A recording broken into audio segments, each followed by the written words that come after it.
Welcome back to Virtual School Assembly. Today's guest is Bob Brumm. Bob is a professional award-winning speaker, author, and encouragement engineer serving corporate, collegiate sales, youth organizations, and individuals with encouraging keynotes or workshop presentations.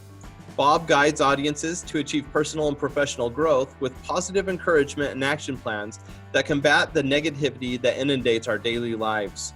Bob's the top-selling author of 8 books and has been a guest on internationally recognized media outlets regarding his encouraging, positive perspective and action-oriented strategies. Welcome to the show, Bob. Thank you, Tyler. I just wanted to let you know I appreciate today's opportunity, and I wanted to go right into giving the value to our audience. Life don't owe you nothing, stepping up to make your future. What are you doing to make your future better? What are we doing to take that action, that positive action that says we can do what we want to set out to do? Whether that's school, whether that's getting good grades, whether that's passing some type of an exam, whether it's working harder to achieve a goal of financial abilities. What is that you want to achieve? And what are you doing to go after that?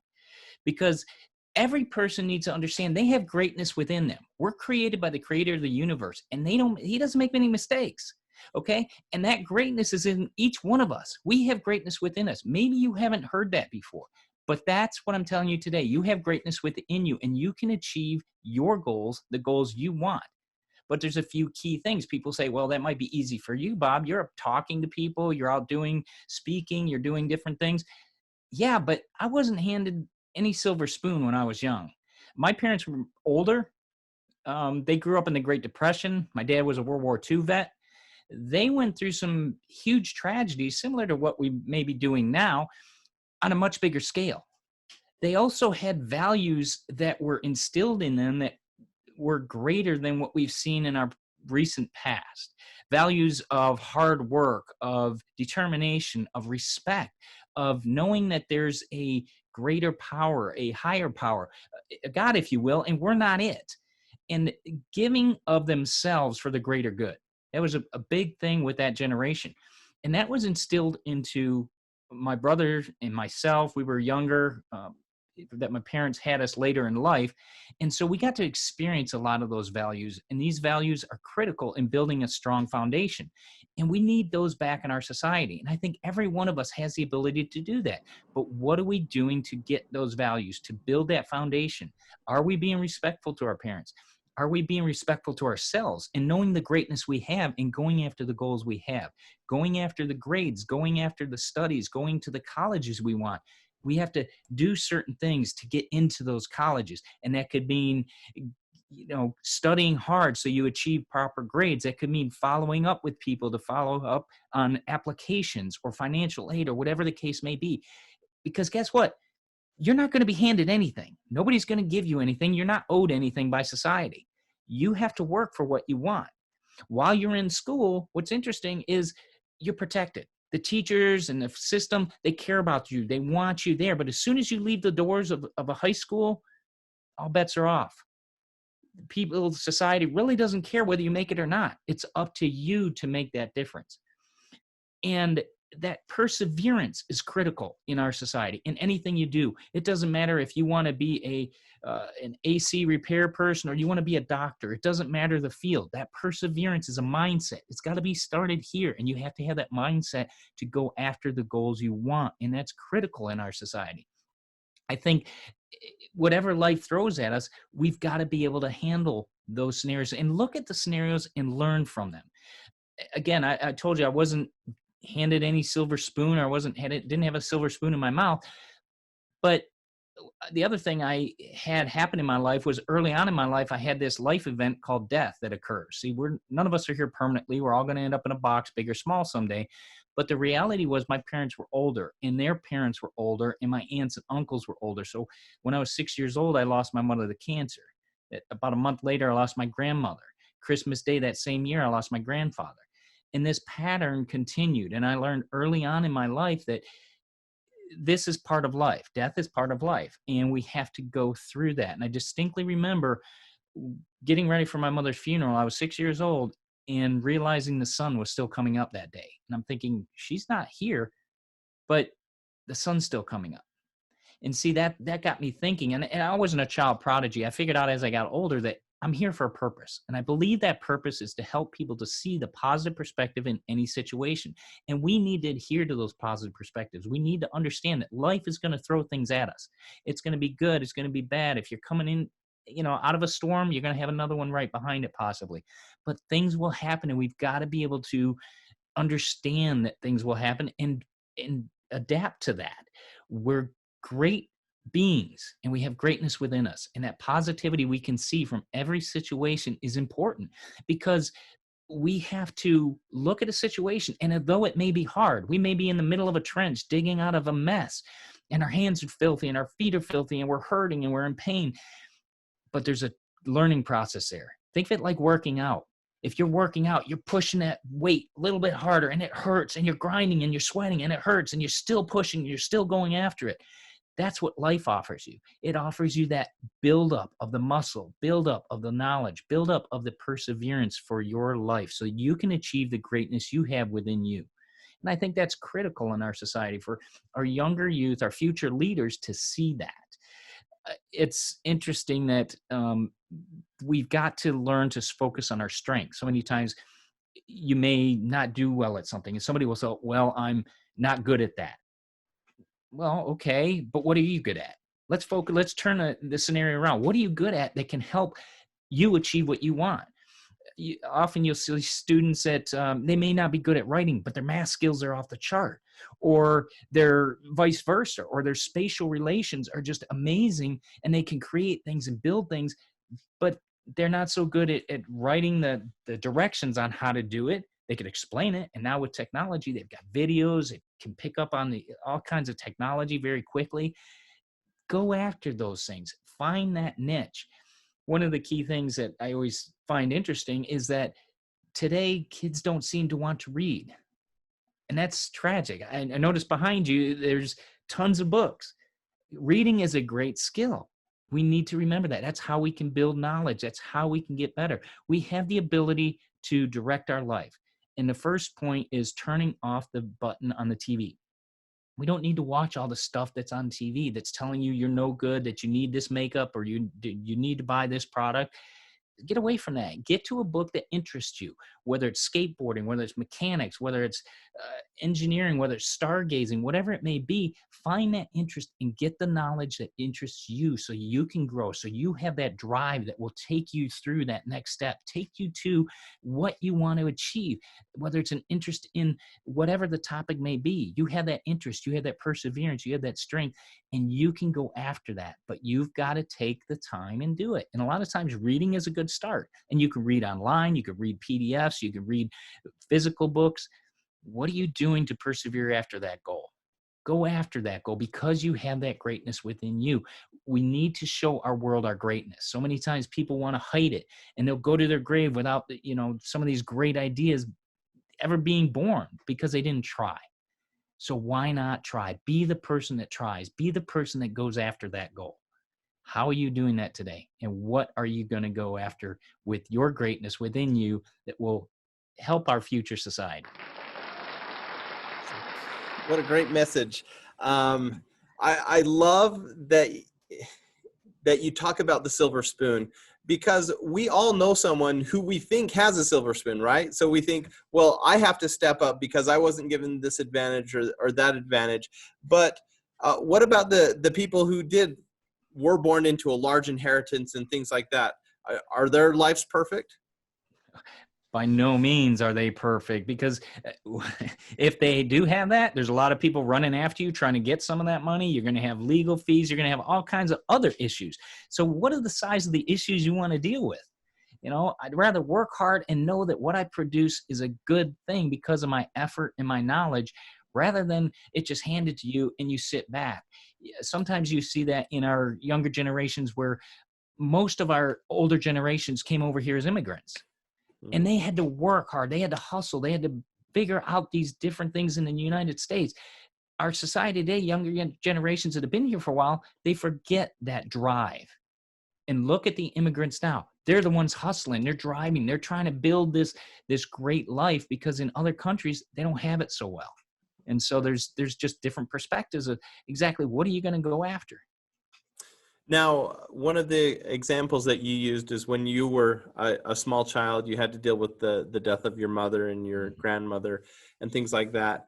A lot of the kids watching this program haven't had to experience that yet, but they probably will soon.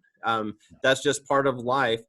When you were a small child, how did you deal with that? I mean, losing a parent at such a young age, I'm sure a lot of people from the outside couldn't tell what you were having to deal with. They didn't know that you had that issue in your life. How did that change and shape who you are? It's interesting because I actually do write about that in one of my books, and the idea that I had to deal with that, my father tried to keep everything as normal as possible for us, and I was very thankful for that. It was, I always remember going back to first grade. I remember the start of first grade because my mother died after kindergarten, but in that summer, and they say, okay, well, your mom and dad, and no, I didn't have that. And that was kind of weird, but my dad also took us to some child psychologists because, it's a traumatic thing. I was 6. I kind of didn't understand. I wasn't real sure what everything was about, but I know she wasn't there. And that was an odd feeling. It was something that helped, I guess, if you look at the positive of it, it helped me to be stronger in knowing that that's part of life, that it would be something everyone has to deal with eventually. I just had to do it at a sooner time. So it kind of made you grow up real quick, if you will. Right. Okay. Now, in the strategies you listed in how to manifest your greatness, you mentioned reading right off the bat. However, I have found, because I'm an elementary school teacher, that a lot of kids just don't like reading. They grew up with YouTube, they grew up with instant access and information, Netflix and things like that. What kind of advice would you give to those kids who just don't like to read? How are they going to learn things? Like you said, the technology's there, it's available. Yeah, reading is, I get it. I didn't like to read when I was in school because you had to read certain things. It wasn't until literally I finished college, I remember about a month out of college, and I could read what I wanted. And so I got a financial book about money saving strategies. And I read that thing cover to cover in one night. I got it. I was so excited. It's like, wow, this is really cool. And I couldn't stop reading it. But today's technology offers so many other avenues. I mean, yeah, you can go on YouTube, and my son did this. He fixed his carburetor with a YouTube video Hmm. in about 15 minutes. Okay, why not? You have an example. I get it. But get to documents, even online, you have PDFs. Read, get the words in front of you so you can get that practice, so you can build that vocabulary, so you understand structures and what it says. And it still gets you to the idea of growing your mind and imagining. But it's with a video. I mean, you can watch a video about Kenya and you see the videos, and you see them with a helicopter view, and you're flying through the fields and over the giraffes and things like that. And it's really cool. You get to experience that a lot quicker than from a book. We used to have to use our imagination more. So maybe go towards the written word a little more. So you have to use your imagination and build that growth of that imagination again. Right. Now, as writers, we're a little biased when it comes to books, but I want to actually talk about that. You've written 8 books. This is something that's on most people's bucket list, is to write a book and become an author. Where did that journey start for you, and how did you get that first book done? For most people, it's starting is the hardest part. So how did that go down for you? It is, starting is the hardest part, but it was funny because I was speaking to a lot of groups about money saving strategies. And one of the ladies, I was talking to a local college in Tampa here, and the lady that had me in, she says, man, this is some great information. You really should write a book about it. Oh, yeah, maybe I could just take my speech notes and format a book out of it. And that's where it started, was the idea of, okay, each one of these topics I'm talking about, that could be a chapter in the book. So there's at least 3 to 4 chapters. And then I just expanded from that. And then I had some help with different networking groups and so forth, the meta publisher, and got the cover ready and formatted it properly. But getting that out there, that idea, came from somebody else, and it was just a spark. But the point from that was, okay, I already have some of this. What are some ideas you already have? Document it and start there. I mean, whenever I create a book, I start with the chapters first. There's going to be 6 to 8 words or ideas that you start with for your chapters. And then you can expand from that. What are you going to talk about in each of those? And as I write it, it's not, okay, I'm doing chapter 1 till that's done, and then go to chapter 2 and do that till it's done. When the idea comes in to write about chapter 5, I'm on chapter 5, and I might go back to 1 and, I need to add this into this chapter over here. So it's a little bit scattered in that point, but it all eventually gets down.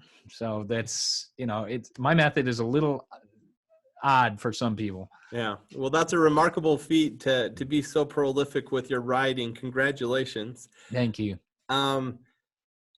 I know in one of your books, you talk about this idea of life don't owe you nothing. Right now, I think a lot of kids feel like the world is against all of us, right? We've never experienced anything like this pandemic. A lot of kids feel like they're stuck. They're at home. They don't have the ability to do the things they want to do. What's your advice to those kids that feel like the world's against them right now? How can they turn this into a positive? It's not against you, okay? It's just a thing that happened. It's not against you. It's not against me. It's not against the president. It's not against your grandmother. It's just something that happened. So what are you doing with the time you have? Are you improving yourself? Are you growing? Let's come out of this on the other side so much better that people are going, whoa, what happened here? Because we had the opportunity to grow. Take the opportunity to grow. Find those videos that interest you. Find the things that are interesting to you or that you like, and do that. But keep up with any schoolwork you do that you have to do online. Get that done, and then get to the things you want to do. You have the opportunity, you have the time.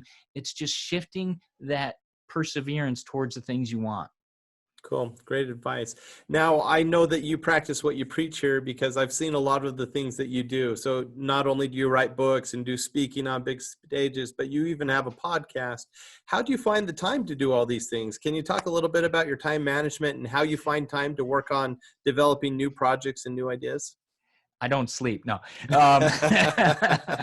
not a good plan.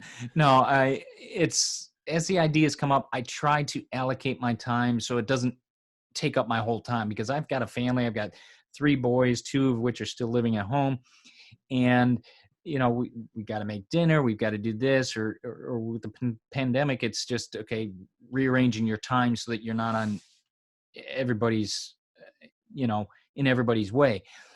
So I get up early. I'm an early bird. I get up at 4:30 in the morning. I hit the ground, do my push-ups, do some devotionals, some focus time, get to touch base with some things, and I get my social media post out early while everybody's asleep. So do things while people are asleep. Okay, if they're asleep, you can be quiet on the computer and focus those times where you don't really need to waste time, if you will, and do it towards the things you want. TV time in the evening. I don't like TV. It bores me. Unless it's a National Geographic show or something I can learn from, I don't really care to watch it. So I'll get online and do things at night that I can, set up chapters in a book, or record the podcast recordings I do on Sunday afternoons. And I get them all done. I do 5 for the week, get it all done. It takes me about 15 minutes. They're recorded, they're done. I upload them, and then I just pull them down one day, each day for the posting in the morning, and I post them early in the morning. Awesome. Great advice. Well, Bob, if people want to learn more about you, where should we send them? Well, my website is www.bobbrummspeaks. That's BOBBRUMM speaks.com. And you can also reach me on Facebook or LinkedIn as well. Those are some of my top ones that I'm on. I just started getting on TikTok as well to put the videos out there. So I'm on all the social media platforms. Awesome. Well, we'll link to all those in the description for this video. Thanks again for being here. It's been a pleasure. Thank you. I appreciate it, Tyler. Yeah.